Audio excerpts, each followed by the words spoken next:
Okay, we're on to the second objective.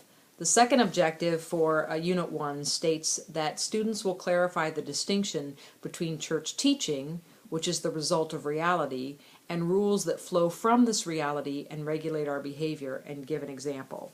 The most important first thing to remember about this objective is that reality is what it is. Human beings did not create reality. We have to operate in reality. So the reality is that there are certain behaviors that we can do that bring harm into the world, and there are other behaviors that we do that bring goodness into the world.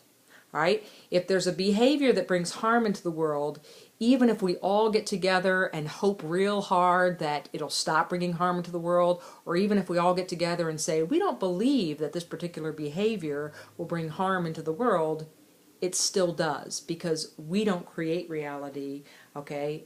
God creates reality, and we live in this reality.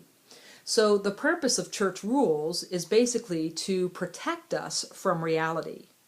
So, for example, in a secular sense, we have a rule that we need to wear a seatbelt whenever we ride in the car. All right?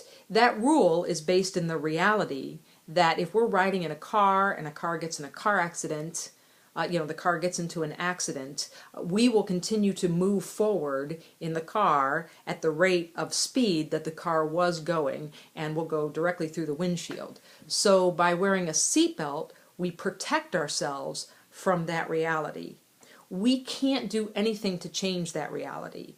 Not believing that that reality will bring harm will not change the fact that it does bring harm. We can't believe real hard that we won't get hurt in an accident and then not get hurt in an accident. Or we can't say, oh, I don't believe that's true, and then all of a sudden it won't be true for us. All right? So church teaching is much the same way.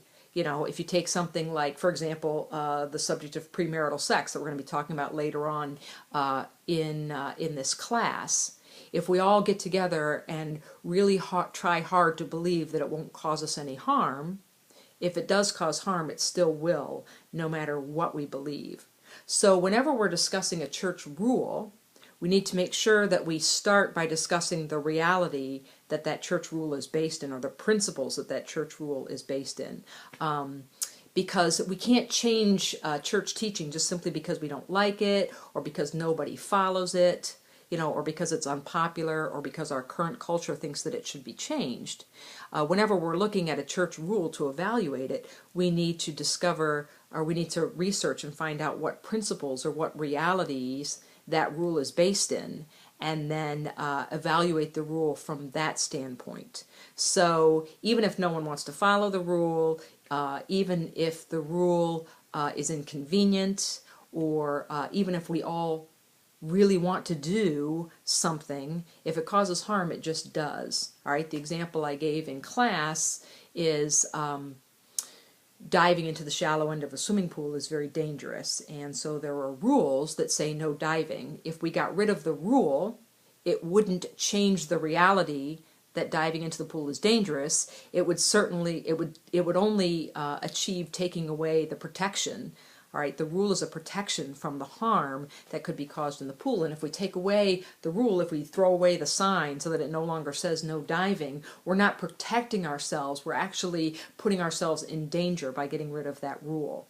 So whenever we're talking about a church rule that we think sounds crazy, or we don't agree with, or we don't want to follow, the very first thing we have to ask ourselves is, what is the reality or the principles that that rule is based in?